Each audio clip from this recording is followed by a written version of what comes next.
ஒரு பெண்ணுடைய கவர்ச்சியோ ஒரு பெண்ணுடைய ஹராமான தொடர்போ வந்துருச்சுன்னா உங்களுடைய பாதை தடுக்கப்பட்டுரும். அதை நோக்கி போகாதீங்க. அல்லாஹ் இது மூல பெண்களை கொண்டு சோதித்தால் அல்லாஹ்வை நினைவு கூறுங்க. ஹலாலா அதை நோக்கி போங்க, ஹராமா அதை விட்டு ஒதுங்கிருங்க.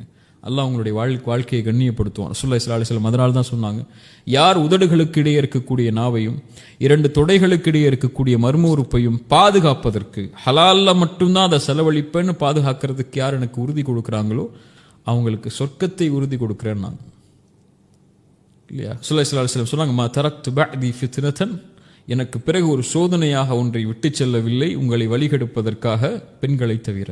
அதாவது மஹரம் இல்லாத உங்களுக்கு அனுமதிக்கப்படாத பெண்களுடைய கவர்ச்சியின் மூலமாக தான் அல்லாஹ் உங்களை சோதிப்பான். ஸுய்யின லின்னாஸி ஹப்பு ஷஹவாதி மினன் நிசா, ஆணுக்கு அலங்கரிக்கப்பட்ட காரியங்கள்ல முதலாவது பெண் தான். ஷைத்தான் வழிகெடுக்கிறதுக்கு ஒரு ஆணை அவனை வழிகெடுக்கிறதுக்கு ஷைத்தான் பயன்படுத்தக்கூடிய முதல் ஆயுதமே பெண் தான். ரசூலுல்லாஹி ஸல்லல்லாஹு அலைஹி வஸல்லம் சொன்ன மாதிரி அதுதான் பெரிய ஃபித்னாவே.